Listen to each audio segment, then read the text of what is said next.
Is it really just a big ball floating in space, spinning on its axis at 1,000 miles per hour, hurtling around the sun at 67,000 miles per hour, whizzing through the Milky Way at a milk-curdling speed of over 500,000 miles per hour, and warp driving through the heaven at over 500 million miles per hour?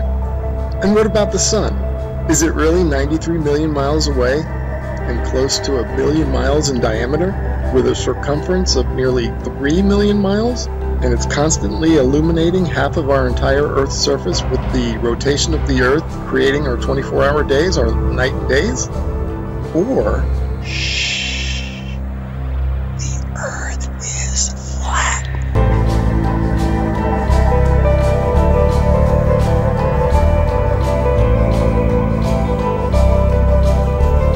And maybe it's completely still, just like we experience.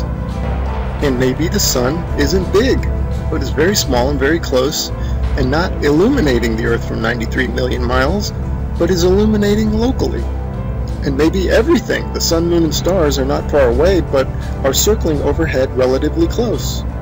In this video, we're going to explore the latter option, and at the end, we're going to reveal startling evidence through the use of time-lapse photography that the sun cannot possibly be 93 million miles away, but is in fact very close, and is illuminating locally as it traverses our flat Earth.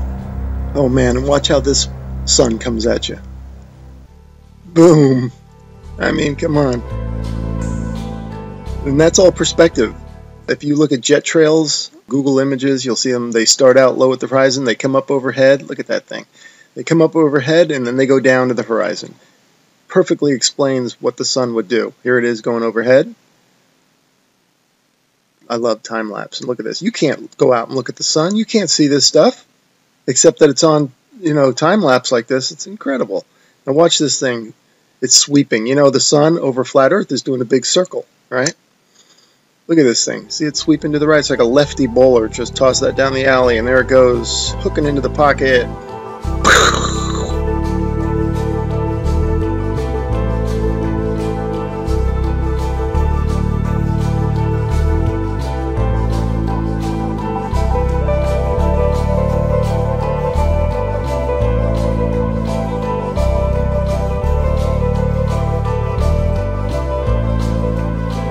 See how the clouds angle down to the horizon. And shot it there. That's exactly how the sun would do on flat Earth. Okay, back to the Copernican principle, and this is what they tell us. The sun is 93 million miles away. Now I'm going to show you evidence through sunsets that shows the sun light following the sun over the horizon, and it shrinks as it goes over. Now there's no way it would do that if the sun is 93 million miles away. Okay, first I'm going to show you some footage from the ISS.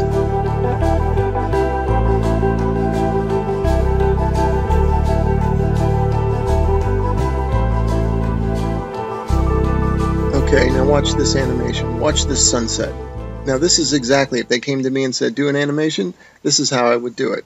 If the sun were 93 million miles away. Just like that. Have the whole horizon fade evenly. But that's not what we see.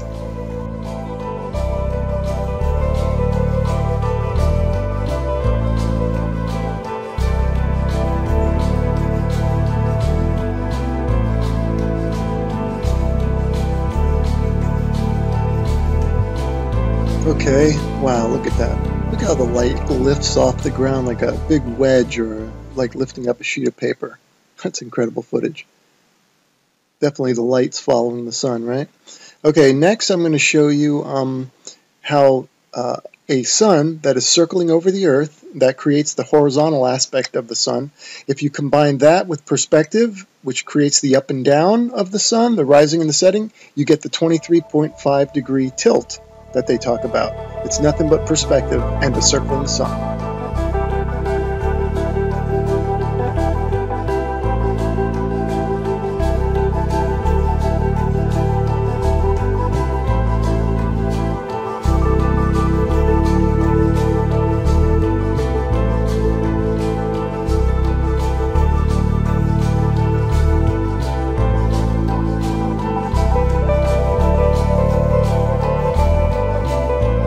Here's another sun sweeping out a big circle.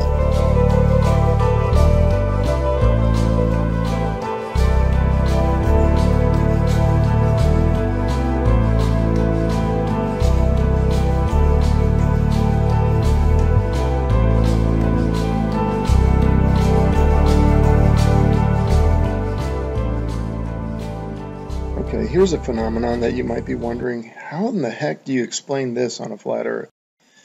Well, this footage is taken from Alaska during the summer, and the sun does look like it's going up and down. The reason it's doing that is that this town in Alaska is not in the center of the sun's circular circuit. In other words, the sun is making a big circle, and the town is not in the center of that circle. So the sun will be closer and further from the viewer with the camera. That will cause it to go higher and lower.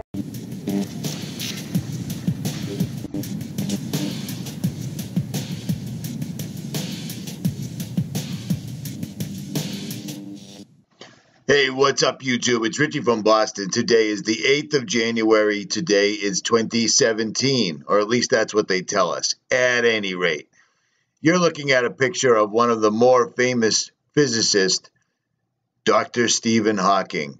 Now, many people, and I'm probably going to go along with it, many people think that Stephen Hawking is not alive or not anything that they claim whatsoever. You know what I'm saying? Because it doesn't make sense. The poor guy or puppet or whatever he is just crumpled up in a wheelchair, and he talks through an electronic box that could be anybody. So they could be literally using him like a sock puppet. You dig? At any rate, there's an article I wanted to show you guys from GeekWire.com, so check this out. For Hawking's 75th birthday, they sent some balloons into space, and I'm going to read the story to you real quick and play you this video. Famed British physicist Stephen Hawking has long wanted to go into space, so what better way to celebrate his birthday than sending him a greeting from near space? Nice. Nice. That is awesome. So here's the picture right there. There's the balloons. Happy birthday, Stephen Hawking. But do you notice anything odd about the entire picture? It sure doesn't look like what NASA tells us, correct? It looks like the sun is really, really, really, really, really, really close. Well, guess what? It is. But that's not what I wanted to show you. Look at that picture. What do you see? Anything wacky about it? Well, hold on. Let's blow that up real quick. See that picture? Let's take a look in high definition. You notice anything odd about that picture from the sun? Do you see the dot right directly in the middle? Polar magnetism, and providing evidence that one day the Earth is going to stop spinning in the direction it is now spinning, and is going to spin in the opposite direction. I am not stopping you from having that view. That's your choice. It is just that I differ with you. Am I not allowed to differ? Huh? Even if 999 out of every 1,000 hold the view that the sun is literally going to rise from the west one day, that's their view. Why can't I have my view? And I am not interested in all of this polar magnetism arguments. It's irrelevant to me. All things are possible with Allah. He is fa'alul lima yurid. But my primary source of guidance is the Quran. And so it is to the Quran you must turn if you want to convince me. The Quran informs me that the sun rises from the east. The Quran says so, that the sun rises from the east. It does in Malaysia, doesn't it?